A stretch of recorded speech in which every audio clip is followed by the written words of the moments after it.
Good morning and welcome to what will be the final episode of this round of live video series on Pistol's progress. It has been such a blast bringing you along for a ride behind the scenes. I've been doing these live videos every Monday, Wednesday, and Friday morning since June now that I've been getting Pistol in shape for competition, and his first run back is tomorrow. I could not be more excited. So I was just going to describe today what our ride looked like. I'll keep it kind of short and sweet. I just unsaddled, he's sweaty, I've got to continue with his cool down process. But I mentioned last time that I was just going to roll the barrels away and that I was going to keep today's ride kind of light and easy, just because I think that where he's at, it would do us more favors for him and his body to feeling just really fresh and good rather than to have another intensive sort of tuning session the day before. And it is going to be a big weekend. My intention is to make it to the short round, and so that means 3 runs, 3 days in a row, and I actually have about an hour drive, so I'll be going back and forth. So I decided to do that so Pistol could sleep in his own bed and have the comfort of home, and he's actually a really easy, laid-back traveler, so that isn't something that's especially stressful for him. Hi Brandy, hi Jackie. So also, I was going to mention, in the last couple weeks, I went ahead and, got him back into the routine of hauling and going to barrel races to see where he was at, kind of feel him out, make sure he was in a good place mentally and emotionally, because I'm constantly involving and making changes to his feed program, to his joint support, to his therapy routines, and all these things kind of play a part, and they create sort of changes within our horse, and we have to really we want to put them to the test. Now the big barrel race I'm going to this weekend only had openings for exhibitions, I think it was yesterday, maybe there's some today, but he's a horse that is confident. He's been there, done that. I have no reservations at all at this point when it comes to blasting into an arena he's never been in before, although he has competed in this one, maybe a time or two, I think. But anyway, I definitely did not want to go there and basically waste an exhibition or a faster sort of run, even though, it would have been ideal for him to get comfortable in that competition environment.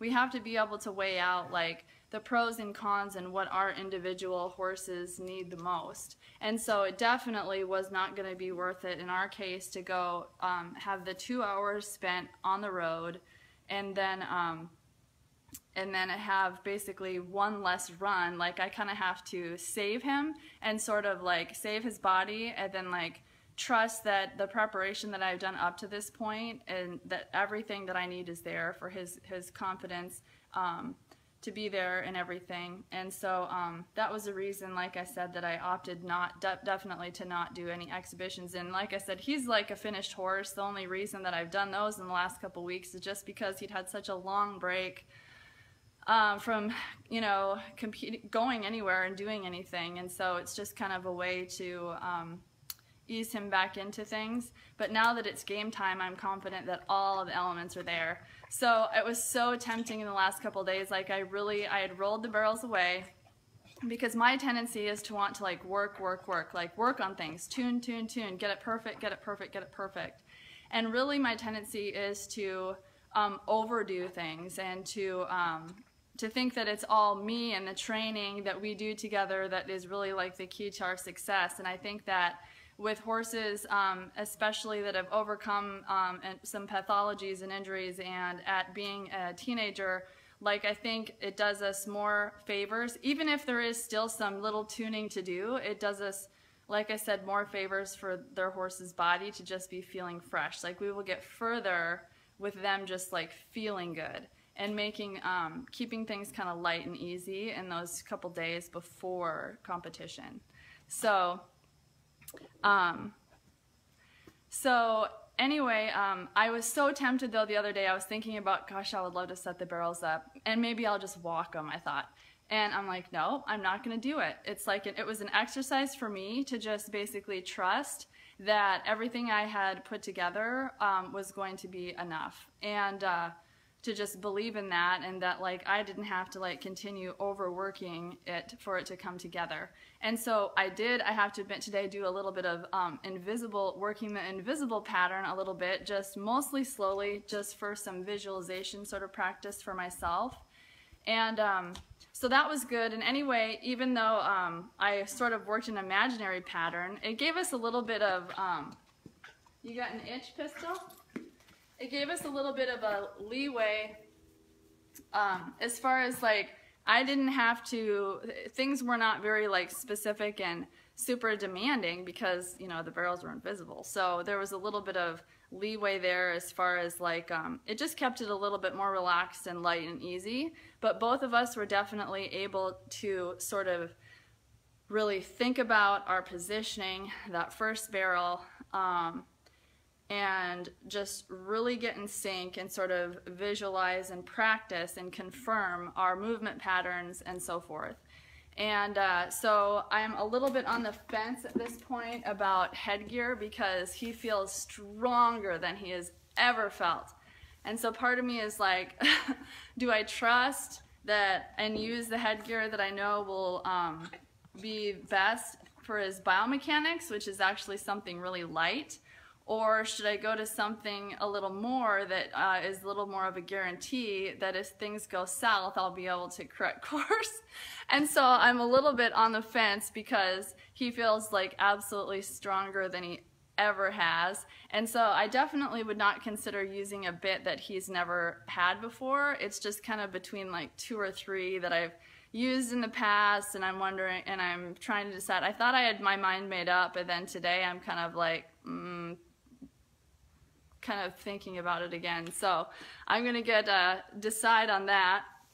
And so anyway, this has been an absolute blast bringing you behind the scenes in these last few months. We've been doing these live videos now since the 1st of June.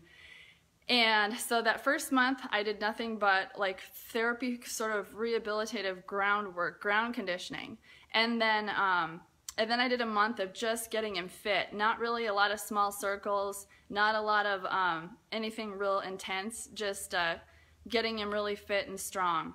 And there was definitely some ups and downs, like I had to make some changes to his feed program to get his energy levels up there, because we were doing this process in the hottest part of the year in Texas, which is a factor. And then I made some changes to his joint support to make sure that I had what I needed there.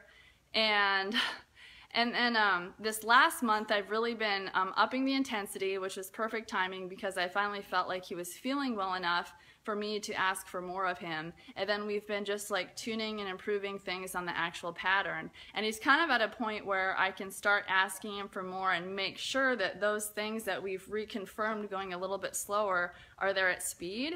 But I can only do so much work at speed for the sake of the well-being of his body. And so we really have to take every opportunity that we can in our slower work to make sure everything is just so absolutely precise and crisp, and that we're so aware. And then we have to just make sure that we're keeping that balance of like recovery time, and that we're always giving them the high level amount of care so that we can keep progressing, and then so that they can still be feeling fresh and at their absolute best when it's time to compete. So I had like a really minimal sort of, I did kind of like the minimum to get him conditioned.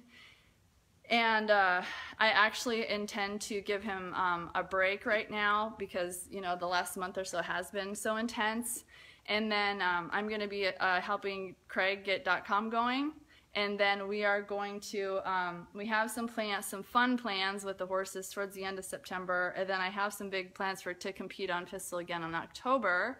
But we definitely have some really big plans next year. But as far as behind the scenes, one of my big projects I've been working really hard on this summer has been freshening the look and completely redoing BarrelRacingTips.com. And so the new version of the site is live now. There's still a lot of things I need to do on the back end to get everything finalized. But then I'm also gearing up to put together some incredible things for you for the holidays.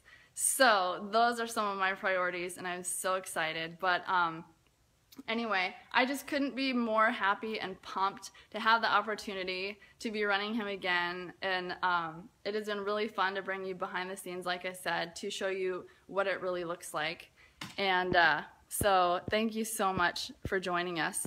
And so hopefully that gives you some ideas for what it kind of looks like and where our priorities should be in those last couple days before a run, and how we can weigh out like what our individual horse really needs and what will serve them the most.